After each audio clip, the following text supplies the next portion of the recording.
Hi, welcome to Race Radio from Stage 1 of the 2013 Amgen Tour of California for Bicycling.com. I'm Joe Lindsay. I'm joined here as always by Frankie Andreu. And Frankie, today was an incredibly hot stage. Hot. That's all it was, hot. Everybody's sweating. I mean, started off at 97 and got up to like 105 on the Diablo climb, and it was just a cooker. And you could see the guys' jerseys, they were just caked in salt. I mean, it didn't matter what color jersey you were wearing, it ended up in white. I don't think I've seen that much salt on a guy's outfit ever. I talked to two riders at the finish. Both riders said that it was so hot that their hands cramped. Yeah. And part of it is because they went so slow in the beginning. When you're riding slow and nobody's really racing, all you're thinking about is how the sun's cooking you, and you're just getting more miserable and more miserable.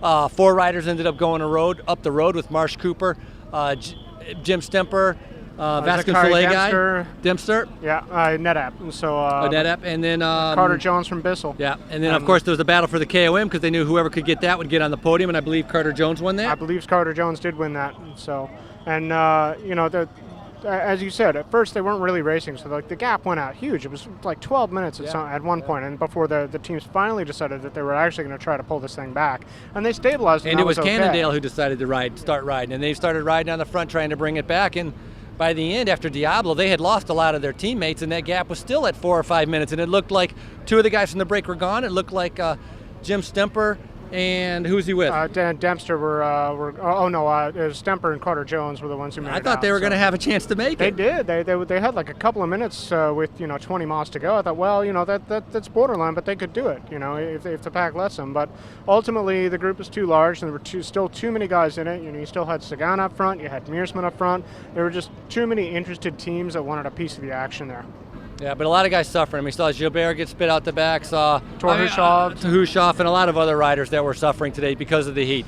Group was about 40, not a huge group, so you don't know what's going to happen with this kind of heat. Nobody's used to it, and the same thing is going to happen tomorrow. But go back, the winner, Wistra. Yeah, Wistra. Incredible ride by him. Fantastic Mansable with 5 Hour Energy, incredible ride by him. So these guys have a little bit of a lead going into the tramway, which is the big obstacle tomorrow, but it's supposed to be even hotter.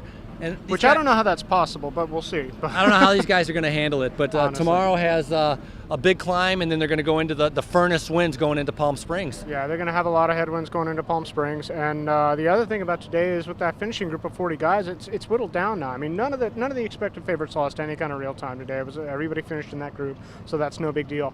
But instantly, you've taken the group from 120 guys to 40 guys, and you're like, okay, the winner's going to come out of this group. We know that. And that makes life a little bit easier, a little bit more straightforward for some of the teams because they don't have to watch everybody. They don't have to say, is that break going up the road? Do we need to chase that guy? Do we need to chase this guy?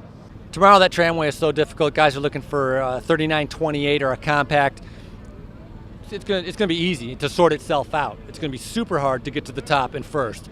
It's a beast. And so yeah, I honestly think we could see our overall winner emerge tomorrow. I mean, should be interesting. It's hard enough that I think whoever comes out on top tomorrow after a really hot day today and a hot day tomorrow, we'll know they're ready. So yeah. Yeah, definitely. So, anyway, tomorrow stage from Murrieta to Palm Springs, finishing on the tramway. The finishing climb should be awesome. Give it a look, and we'll be back.